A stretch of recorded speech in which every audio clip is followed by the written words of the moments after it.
Bonjour, je suis Olivier, bienvenue chez American Car City Classic. Aujourd'hui, je vais montrer une rareté dans tous les sens du terme.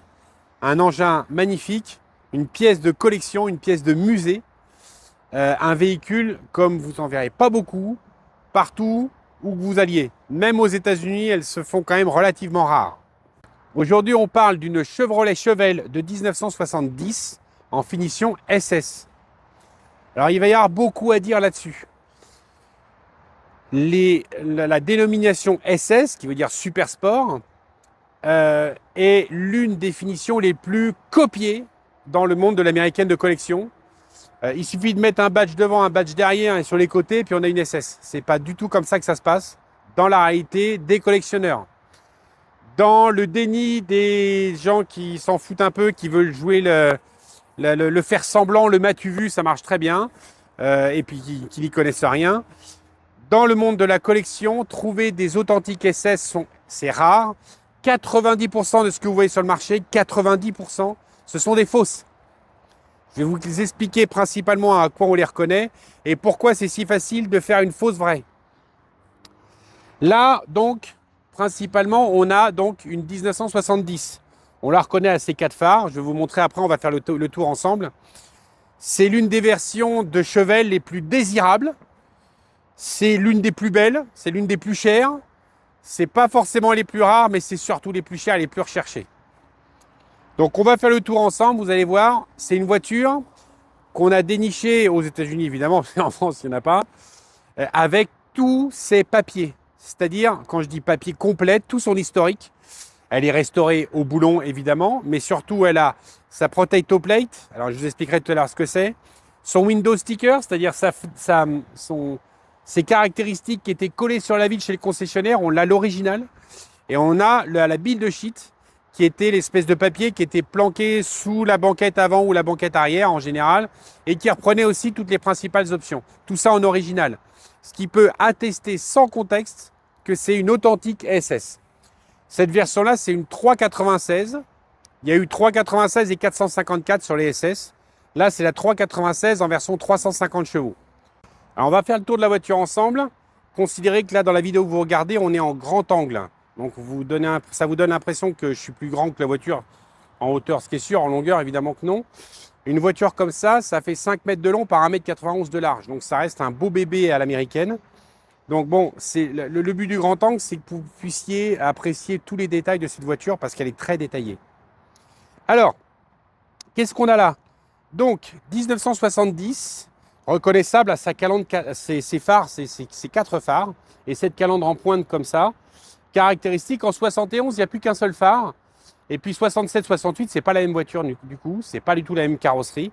Là, on est vraiment, c'est un modèle qui est très spécifique, très emblématique. C'est le plus recherché, c'est aussi parmi les plus chers. Et elles sont difficiles à trouver, même aux États-Unis, surtout avec un historique comme je vais vous montrer là. Donc, là, sur ce modèle-là qui a été complètement restauré frame-off, c'est-à-dire qu'en fait, cette génération de voitures américaines avait le châssis qui était séparé de la coque. La coque était boulonnée sur le châssis, d'accord? C'était pas une autoporteuse comme aujourd'hui, une coque autoporteuse comme aujourd'hui. Donc, ça veut dire que frame-off, c'est-à-dire que le frame, le châssis, a été séparé, il a été traité, repeint, réparé s'il y a besoin. Et après, ça a été reboulonné sur une coque qui a été restaurée, avec la mécanique, etc., et tous les trains roulants posés dessus. Donc, c'est du frame-off. Et il y a, en restauration, quand on veut faire un peu plus à l'économie, on appelle ça frame-on. C'est-à-dire qu'on restaure la coque, mais on ne déboulonne pas le châssis. Bref, frame-off. Ensuite, on part sur une base exceptionnelle. Pourquoi? Pour plein de raisons. D'abord parce qu'elle a un historique complet. Alors un historique complet, en américaine, c'est très très rare à trouver, parce que les Américains ne sont pas des précautionneux d'une façon générale, c'est toujours fait à l'à peu près, dans toute leur manière dans toute leur façon de faire, de façon générale, c'est pas que les voitures. Et donc, ils gardaient jamais rien en historique. Ils se contentaient, même en premier propriétaire, de jeter les papiers une fois que la voiture a été achetée. Et puis après, une fois que tous les rednecks les achetaient quand elle valait rien, tout était perdu ad vitam aeternam. Sur cette auto-là, on a tout l'historique, on a tous les papiers d'origine. Par exemple, on a ce que je vous disais tout à l'heure, la build sheet. La build sheet, c'est un papier qui se trouve caché sous la banquette de la voiture. alors avant ou arrière, ça dépend, ou sous le siège conducteur, et qui regroupe toutes les principales options qui sont commandées pour la voiture. C'était mis par un des monteurs dans l'usine et planqué sous les ressorts, entre les ressorts des banquettes. Ensuite, vous avez, et là c'est très rare, vous avez ce qu'on appelle le window sticker, c'est ici même, voilà, qui est en fait la feuille que l'on trouvait quand la voiture était neuve chez le concessionnaire, on la trouvait scotchée à l'intérieur de la vitre comme ça. Ça permettait, bon là elle est jaunie, mais imaginez elle était blanche, ça permettait à l'acheteur potentiel de voir toutes les options qu'il y avait sur la voiture avec le tarif final et d'avoir un ordre d'idée de ce qu'il avait sous les yeux. Cette feuille-là, c'est la première chose qui devait disparaître quand la voiture était vendue. Le vendeur, il arrivait, il prenait la feuille, il balançait, poubelle, et ça disparaissait aussi, et ça revenait jamais. Donc là, c'est l'original qui a été conservé, bon maintenant sous blister. C'est-à-dire que le premier propriétaire était particulièrement soigneux. D'autant plus soigneux qu'il avait gardé aussi son carnet de garantie. Son carnet de garantie avec son nom derrière, de premier propriétaire, et qui comprend ce qu'on appelle la Protect Plate. Voilà, c'est une plaque métallique avec les inscriptions inversées, de manière à ce que ça puisse être quand il y avait les révisions des voitures, on faisait réviser la voiture, le concessionnaire prenait la plaque, la mettait sur un espèce de tampon, et après il appuyait et il avait toutes les bonnes inscriptions, c'est-à-dire le numéro de série de la voiture et le nom du propriétaire. Donc ça, c'est aussi un document qui disparaît avec le temps, c'est-à-dire que tant que la voiture est garantie, il le conserve, puis quand la voiture elle dépasse les 1 an ou 2 ans de garantie, ça disparaissait au bûcher. Voilà. Donc là, on se retrouve avec un historique complet qui nous permet, sans nul doute, sans aucun doute possible, d'affirmer ce qu'on a devant les yeux, c'est-à-dire c'est une authentique SS 396 dans cette combinaison de couleurs Cortez Silver, intérieur noir, intérieur luxury noir, avec toutes les belles options. Donc, le 396, il est reproduit ici. En 70, sur les Chevelles, vous aviez, sur les Chevelles SS, Super Sport, vous aviez le 350, le small block, donc 5 litres 7, et vous aviez 4 big blocks. Vous aviez 2 396 qui faisaient 350 et 375 chevaux, et vous aviez 2 454, donc 396, c'est censé être 396, c'est 6 litres 4, 6 litres 5. 2 454, donc 7 litres 5, 1 litre de plus, qui s'appelaient les LS5 et LS6, qui faisaient 390 et 450 chevaux dans ces années-là. Bon, le LS6, autant vous dire que c'est des centaines de milliers de dollars aujourd'hui quand on en trouve une, donc c'est intouchable. Les LS5, on en trouve encore quelques-unes, mais elles sont au-delà de 100 000 dollars minimum, et souvent elles sont maquillées, je vais vous expliquer après. Les 396, on en trouve un petit peu, mais c'est quasiment les plus collectionnables parce que le 396 n'est pas un moteur qui a été retrouvé après dans la gamme Chevrolet, dans des pick-up, dans des camping-cars, etc., contrairement au 454. Ça a toujours été un moteur de performance, le 396, au départ.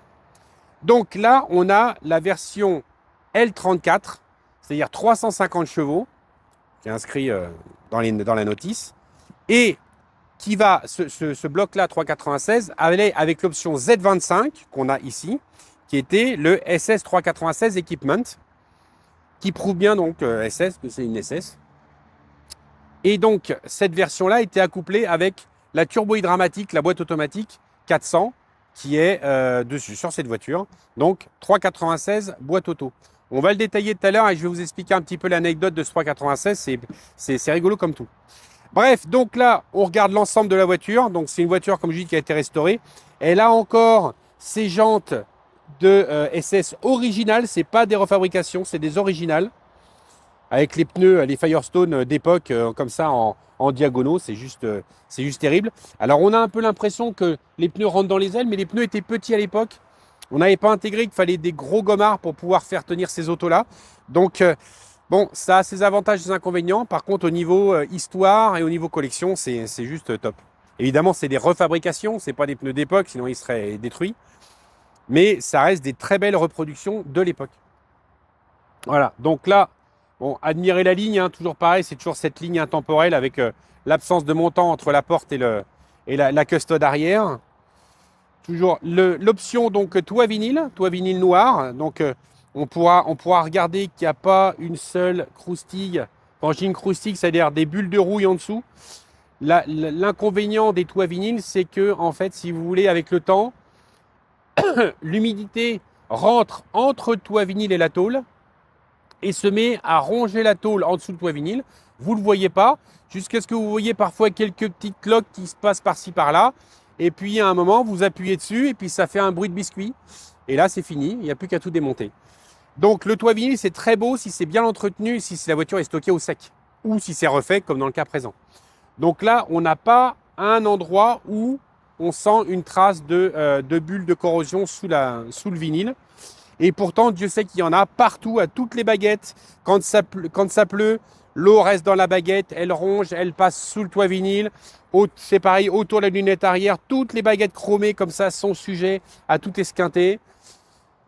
Ici aussi, les gouttières, les gouttières sont faites, comme leur nom l'indique, pour évacuer l'eau comme ça. Et du coup, eh ben, ça ronge dedans, ça ronge autour du pare-brise. Vous faites enlever le pare-brise parce qu'il est fendu. Les gars remontent pas bien, ils remettent pas bien le toit vinyle. Et hop, c'est parti. Et vous vous retrouvez avec des bandeaux de corrosion sous le toit vinyle au bout de 30 ans. Voilà. Donc le toit vinyle, là, c'est très compliqué à refaire, bien faire. D'accord. Il suffit pas de coller un bout de plastique. Et là, il est extrêmement bien fait et on sent que tout est solide. De toute façon, la voiture devait avoir une base très saine au départ. Elle est matching numbers partout. Donc, je répète, matching numbers, ça veut dire quoi? Ça veut dire que dans ces codes, comme j'ai ici, tous les codes qui sont là correspondent à la voiture. C'est sa couleur, son intérieur, son moteur, sa boîte, son pont, ses jantes, ses trains roulants. Tout est conforme. Tous les codes correspondent. On a tout regardé, on s'amuse à tout décoder. Tout est conforme. C'est extrêmement rare. Encore une fois, comme ces voitures-là, dans les années 80, elles valaient rien. Vous aviez un paquet de gars qui achetaient ça, une poignée de cerises, et qui faisaient les kékés avec, qui détruisaient tout. Et on se retrouvait avec des moteurs de remplacement pris dans des Impala ou dans des choses comme ça, parce que le moteur d'origine avait été détruit. Ce qui n'est pas le cas sur celle-là, bien sûr. Du coup, hop, on continue sur la ligne. Donc c'est toujours pareil, c'est des lignes magnifiques. C'est toujours l'esprit un peu Coke bottle, hein, donc bouteille de coca allongée. Donc le petit gale sur l'aile avant et l'aile arrière qui est gonflée un petit peu comme ça. Voilà le grand pare-choc chromé typique des années 70. En 71, 72, ils reprennent des petits fleurons qui sont beaucoup moins jolis dans l'esprit et dans le goût des collectionneurs que cette finition-là. Cet arrière-là, c'est l'un des plus beaux des Chevelle, il n'y a pas de secret. Toujours une fois, dans le marché de la collection, je ne parle pas forcément de mes goûts, mais dans le marché de la collection. Voilà, les petites baguettes, c'est pareil, ça s'écrasait tout le temps, c'était défoncé, détruit. Là, elles sont belles, elles sont intactes. Et elles ont encore les marquages GM dessus, donc c'est les originales. C'est fou, c'est fou. Voilà, là, on reprend l'autre côté. Donc l'autre côté, bah, évidemment, il est aussi beau que l'avant, hein, bien sûr, hein, que le côté gauche. Voilà, c'est tendu, c'est beau, c'est bien fait. Il n'y a pas de mastic en dessous, c'est de l'auto comme on aime avoir, voilà, et qu'on met beaucoup de temps à trouver, parfois qu'on ne trouve pas, ou alors on tombe dessus par hasard comme celle-là. C'est le marché, c'est le jeu, c'est comme ça. Je vais poser ça. Hop, on va voir sous le capot. Donc les attaches rapides. Hop. Ouverture du capot, sous le pare-choc ici. Hop, et on lève. Et voilà. Et là, les connaisseurs sauront apprécier la qualité de la restauration. Ils ont remis les petites annotations qui étaient mises par les techniciens qui montaient la voiture en usine. Donc là, quand on en arrive à un degré comme ça de restauration, c'est qu'on veut aller très très loin et qu'on sait que ce qu'on restaure, ça vaut le coup. Alors, là, vous avez devant les yeux donc un 6,5 litres GM, donc qui en fait n'en est pas un. Alors, qu'est-ce que ça veut dire? 3,96 cubic inch, 6,5 litres. Jusque-là, tout va bien. Seulement en fin 69, pour le modèle 70, GM a fait en fait un 402. C'est pas un 3,96, c'est un 402. Alors, qu'est-ce que je suis en train de vous expliquer là? Les amateurs de GM sauront, pour les autres, je vous explique. En fait, il y a deux théories qui fusent un petit peu partout sur ce fameux 396 en 1970.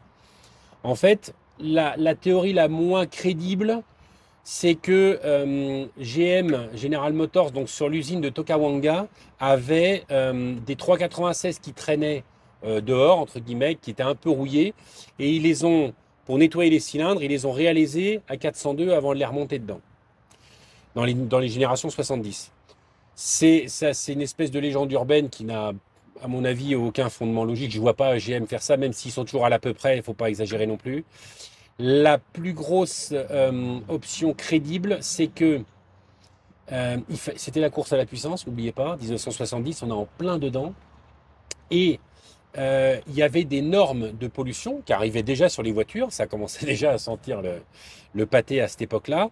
Le 396, en fait, bénéficiait, ou c'est pas bénéficiait, mais subissait des normes de pollution qu'à partir de 400 cubic inch, les moteurs ne bénéficiaient pas encore. Donc General Motors a eu l'occasion en fait de prendre la dénomination 396 qui était connue depuis 10 ans par les acheteurs de General Motors, mais de faire un 402, c'est-à-dire qu'ils pouvaient conserver toute la puissance d'un 396 sans les demandes d'émissions polluantes d'un 396. Donc en fait, vous avez son moteur d'origine à cette Chevelle. 396, c'est la dénomination commerciale parce que les ingénieurs General Motors ont considéré que c'était plus intéressant de garder l'appellation 396 avec réellement un 402 dedans plutôt que de commencer à réexpliquer commercialement qu'il y avait un 402 qui allait arriver en 70. Donc ils ont préféré garder ça pour pas perdre les clients en fait, ni plus ni moins. Ça c'est intéressant. Donc en réalité, vous avez un Silite 6 déguisé en Silite 5 en fait. Voilà. Ça fait pas beaucoup de différence, mais c'est rigolo d'avoir un moteur, encore une fois, qui est représentatif de l'époque, avec la cylindrée et surtout la puissance. Rappelez-vous, dans les vidéos précédentes, je vous expliquais que les puissances étaient souvent sous-évaluées pour pas faire peur aux assurances. Bon, bah là, les cylindrées sont sous-évaluées pour pas faire peur aux normes de pollution. Bon, ok, admettons. Bon, c'est comme ça. Mais c'est rigolo, la petite anecdote est marrante. Un 396, c'est difficilement, un 396 ou un 402, c'est difficilement utilisable dans autre chose que des muscle cars, contrairement au 454. Le 454, c'est donc le 7 litres 5, le LS5 et LS6, c'était des moteurs bien spéciaux, haute performance. La majorité des Chevelles qu'on voit aujourd'hui 454 n'ont plus leur LS5 et encore moins leur LS6. Elles ont des moteurs de pick-up, des moteurs de camping-car, des moteurs de motorhome, des moteurs de camionnette, tout ce que vous voulez. C'est insupportable parce que dès que vous commencez à chercher une 454, si vous voulez être dans le pointilleux, vous allez dans le détail, vous allez voir qu'il n'y en a pas une seule ou très rarement qui ont leur moteur d'origine. Le 454 étant un moteur très très gros, très lourd, relativement fragile si c'est utilisé par un Mongolien. Et donc, évidemment, très peu de Chevelle SS de ces années ont conservé le RLS5. Et quand elles ont conservé le RLS5, le prix est en rapport. C'est-à-dire qu'on va à 120, 130 000 dollars là-bas, dans cet état-là, sans le transport, sans les douanes, sans rien. D'accord ? Donc, un 396, en général, ça a toujours une bonne puissance parce que c'est vraiment des moteurs qui ont été conçus dans le boom de la puissance, avant le choc pétrolier, avant les premières normes de pollution, etc. Le 454, il a continué jusqu'au au milieu des années 80. Donc vous pouvez avoir dans un 454 tout et n'importe quoi. En 454, dans une Chevelle 70, ça faisait 390 ou 450 chevaux. Dans un pick-up, ça fait 200. Voilà. Donc vous vous retrouvez avec un monstre en cylindrée, avec une puissance ridicule, un rendement idiot et une consommation par contre qui est identique. Hein. Donc quand vous cherchez une SS 454, faites très attention à ça. Si ce n'est pas son moteur d'origine avec ses numéros gravés sur la partie droite du banc de cylindre là, posez-vous des questions. Voilà. Souvent, les Américains, encore une fois, vont à l'économie et ils prennent n'importe quoi dans une casse et ils le remettent dedans. C'est pour ça que vous pouvez vous retrouver avec des Chevelle SS 454 arriver à 60-80 000 balles ici. Et puis personne ne se pose de questions parce qu'il y a un 454, donc tout va bien. Eh ben non. Enfin, quand on veut être collectionneur, non. Quand on veut faire un peu tout et n'importe quoi ou se cacher dans la réalité, oui, ça marche très bien. Ça dépend ce qu'on veut encore une fois. Nous, on s'adresse aux collectionneurs exigeants qui connaissent pas forcément, mais par contre qui veulent investir dans des voitures de qualité. C'est ce qui fait notre force, c'est aussi notre image. Et ben encore une fois, voilà, là on a un très bel exemplaire de ça. Voilà, la petite histoire du 396 alias 402. Hop, on referme. Toc. Hop. Les petites attaches, ça c'est rigolo comme tout. Hop. Alors, je vais vous montrer l'intérieur, parce qu'il est très très beau aussi, surtout sur une Chevelle, quelle que soit la finition. Là, on est sur une finition donc Malibu. Comme je vous rappelle, Malibu, c'est pas un modèle en 70, c'est une finition. Donc là, c'est la finition haut de gamme avec les petits liserés chromés. Le logo SS ici, évidemment, bon, représentatif du modèle, mais vous pouviez avoir des Chevelle SS avec le logo Malibu ici aussi. C'était encore une fois les usines de montage GM. Ils n'étaient pas aussi regardants qu'aujourd'hui que nous dans la collection. Donc vous pouviez avoir l'un ou l'autre. C'est pas parce que vous avez un intérieur Malibu ici que vous n'avez pas une vraie SS. Bon, faut le savoir. L'intérieur, alors le volant en option, le volant double branche SS évidemment, hein, classe magnifique. Les petits instruments d'origine. Le témoin d'essence, le compteur, l'horloge, l'autoradio AM qui était une option, donc là évidemment qui brille par son absence de réception évidemment puisqu'il n'y a plus de station AM. La console centrale avec le lever de vitesse type Boeing de boîte automatique, ça c'est à manipuler, c'est juste extraordinaire, c'est beau comme tout. Esthétiquement et même à la conduite, c'est agréable à manipuler. La sellerie, regardez la sellerie avec les appuis-têtes, les premiers appuis-têtes, hein, d'accord, c'est de série. Ça existait en accessoire à la fin des années 60. Et puis là, après, c'est devenu une option. Donc là, on a les appuis-têtes. Regardez cette sellerie dans les taxis, c'est pas esquinté, c'est pas abîmé, c'est pas avachi, c'est très beau. C'est une auto magnifique. Le ciel de toit aussi, qui est avec ces petits dessins comme ça d'époque, c'est juste exceptionnel. C'est un régal pour les yeux. Même regardez tous les joints, toutes les garnitures, etc. Tout est beau. Et c'est pas abîmé, c'est pas esquinté, c'est pas le vinyle se décolle pas parce qu'il a pris l'humidité. Tout est bien vissé, les vis sont belles, elles sont pas rouillées. Donc, quand je vous expliquais dans d'autres vidéos que ces autos-là, elles sont pas faites pour prendre la flotte, pour être à l'eau, à l'humidité, qu'elles pourrissent très vite, on n'en retrouve plus beaucoup, qui soient saines de partout, parce que la méthode de fabrication n'était pas la même qu'aujourd'hui. Ces autos-là, il faut bien comprendre, quoi qu'on dise, elles n'étaient pas faites pour durer 50 ans. C'était du produit de consommation déjà à l'époque, surtout aux États-Unis. Donc, ces autos-là, elles étaient faites, je ne vais pas dire à la va-vite, mais avec des méthodes de fabrication qu'on ne fait plus. Là, on voit très bien sur le détail de cette porte, qui est bien faite, qui est belle comme tout, parce qu'elle a été restaurée, puis parce que la voiture a été préservée. Mais vous avez, on va appeler ça la peau extérieure de la voiture, de la porte, et la peau intérieure, ce qui tient la garniture. La peau extérieure, elle est juste, les bords sont repliés sur la peau intérieure, pointés, sommairement, quand on regarde, ils sont même pas faits au même endroit. Et ici, c'est pareil sur le bas.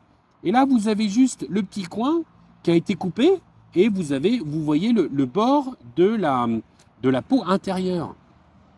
Ça veut dire que là, concrètement, c'est bien mignon. Mais quand vous prenez de l'eau, la flotte, elle s'infiltre là-dedans, entre les deux peaux, en fait, ni plus ni moins.